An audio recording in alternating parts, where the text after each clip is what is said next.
Hello dear student, welcome to learning English pillar everybody.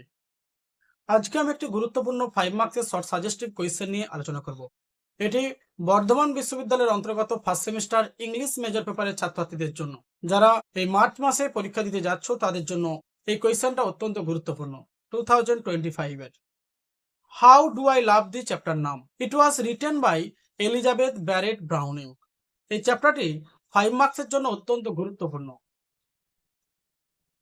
কোয়েশ্চেনটা দেখো, I love thee with a love I seem to lose, with my lost sense I love thee with the breath, smile tears of all my life and if God choose, I shall but love thee better after death, explain this lines.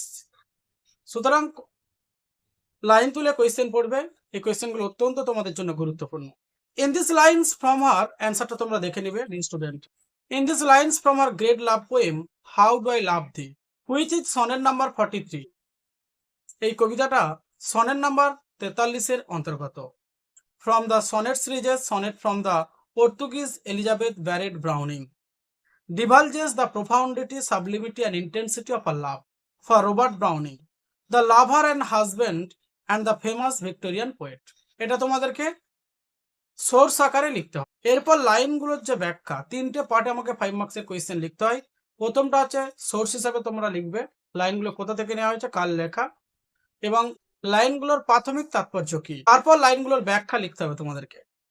ব্যাখ্যাটা কি আছে, after elucidating her love for the husband lover, তার যে ব্যাখ্যার ভালোবাসার ব্যাখ্যা তার স্বামীর, প্রেমিক স্বামীর জন্য, for the farthest bottom of the soul, অন্তরের গভীর থেকে, from the spiritual point of view, আধ্যাত্মিক বিষয়টাকে এখানে তুলে ধরা হয়েছে ইন দ্য ফার্স্ট 4 লাইনস, প্রথম 4 লাইনে অফ দ্য সনেট, এই সনেটে। She in the present quoted lines undertakes to tell her love, তিনি দায়িত্বভার গ্রহণ করেছেন তার ভালোবাসা সম্পর্কে বলতে, from the day to day existential perspective, তার চিন্তাধারার মধ্য দিয়ে দিনের পর দিন ভালোবাসাকে তিনি একটি ডেফিনেশন আকারে প্রদর্শন করেছেন তার স্বামীর জন্য। ইন শর্ট, সংক্ষেপে, ম্যান অর ওম্যান, একজন পুরুষ অথবা নারী, has to perform some basic instinctive, কিছু সাধারণ স্বতন্ত্রতা প্রতিষ্ঠিত করেছেন, অর এক্সিস্টেন্সিয়াল নিডস, অথবা অস্তিত্বর যে প্রয়োজনীয়তা সেই প্রয়োজনীয়তাকেও তিনি উল্লেখ করেছেন।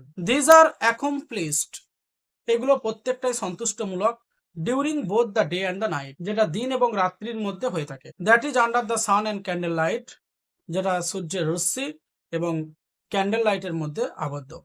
This jobs are most existential, এই কার্যকলাপগুলি সব থেকে বেশি essential, this jobs are most essential, এই কার্যকলাপগুলি সব থেকে বেশি প্রয়োজনীয়, ফর আর সার্ভাইভাল, আমাদের বেঁচে থাকার জন্য, in this physical existence, in this physical existence, এই দৈহিক অস্তিত্ব রক্ষার জন্য, বিকজ, কারণ, উই আর স্লেভ, আমরা কৃতদাস, দ্য ফিডস টু নেচার, প্রকৃতির কাছে। দ্য স্পিকার লাভার, বক্তা প্রেমিক, which over head and years in the love of our beloved, তার বিলাভেডের ভালোবাসা মস্তিষ্ক এবং তার শ্রবণ শক্তির মধ্য দিয়ে, ডাজেন্ট ফরগেট, ভুলে যায় না, the exigency of such everyday squad net, প্রতিদিনকার প্রয়োজনীয়। দেয়ারফর সি লাভস হিম, আশা করা যায়, সি লাভস হিম, তাকে ভালোবেসেছেন, from the very level of this need, তার প্রয়োজনীয়তার স্তর থেকে। দেন সে শিফট, তারপর সে স্থানান্তরিত হয়, দ্য ফোকাস অফ আর লাভ, তার ভালোবাসা, টু অ্যানাদার এক্সিস্টেন্সিয়াল আইডিয়াল, অস্তিত্বগত আদর্শতার জন্য, অফ হিউম্যান লাইফ, মানব জীবনে। The love and the struggle for freedom, স্বাধীনতার জন্য ভালোবাসা এবং সংগ্রাম, ইন সাইকিক লাইফ, এটা হচ্ছে একটি মনস্তাত্ত্বিক জীবনের একটি গঠন প্রণালী। অ্যাকর্ডিং টু হার, তার মতানুযায়ী, স্ট্রাগলস ফর ফ্রিডম, স্বাধীনতার জন্য সংগ্রাম, হার লাভ ফর ফিয়ান্সি, তার প্রেমিকের জন্য তার ভালোবাসা, আর অ্যাবসলিউটলি সিনোনিমাস, অত্যন্ত সহমর্মী। Again once turning away from the phrase of merely physical beauty, যে দৈহিক সৌন্দর্য তার প্রশংসা থেকে অবিরাম গতিতে প্রকাশিত করার চেষ্টা করছে সত্যরা। এটা হচ্ছে তোমাদের লাইনগুলোর টোটাল বিষয়বস্তু আমি তুলে ধরলাম। এরপর কনক্লুশন পার্টটা তোমরা লিখবে। Thus the lines proves to be spontaneous overflow of the profundity, sublimity and the intensity of her love for the lover. What is most outstanding here is that though a spiritual lover, she is not blind to the actual world. We live in and struggle to exit. Therefore her loves happens to be a Neoplatonic one, a mixture of the physical and the spiritual, thereby above the average. এই হচ্ছে dear student তোমাদের 5 মার্কসের total কোয়েশ্চেনটা আমি পুঙ্খানুপুঙ্খভাবে তুলে ধরলাম। যারা এখনো পর্যন্ত 45 পেজের লাস্ট মিনিট সাজেশনটি সংগ্রহ করনি, উত্তর সমেত যেখানে 2 মার্কস, 5 মার্কস এবং 10 মার্কসের সমস্ত কোয়েশ্চেনের অ্যান্সার দেওয়া আছে, এমনকি রেটরিক এবং প্রসোডির যে পার্টটি দেওয়া আছে তারও সাজেশন এই মেজর পেপারের মধ্যে সাজেশনের মধ্যে ইনক্লুড করা আছে। সুতরাং এখনো পর্যন্ত যারা পেড পিডিএফ সাজেশনটি সংগ্রহ করনি তারা অবশ্যই পেড পিডিএফ সাজেশনটি সংগ্রহ করে নেবে। এই সাজেশনটি অল ইন ওয়ান সাজেশনের অন্তর্গত।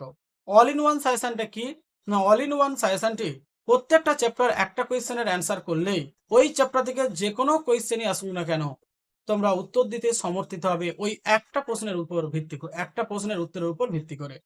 এই সাজেশনটি কাজের জন্য যারা একদমই প্রিপারেশন নিয়ে উঠতে পারোনি কোনো সময়ের অভাবে, তাদের জন্য এই পেড পিডিএফ কোর্সটি অত্যন্ত গুরুত্বপূর্ণ। আবার দেখাবে এই ধরনের গুরুত্বপূর্ণ সাজেস্টিভ কোয়েশ্চেন এবং অ্যান্সার নিয়ে, এবং বিভিন্ন টপিক্সের উপর, বিভিন্ন চ্যাপ্টার উপর বিভিন্ন ডিসকাশন করা আছে এই চ্যানেলে। যারা এখনো পর্যন্ত চ্যানেলটিকে সাবস্ক্রাইব করনি অবশ্যই সাবস্ক্রাইব করে নেবে, তোমাদেরই কাজে লাগবে।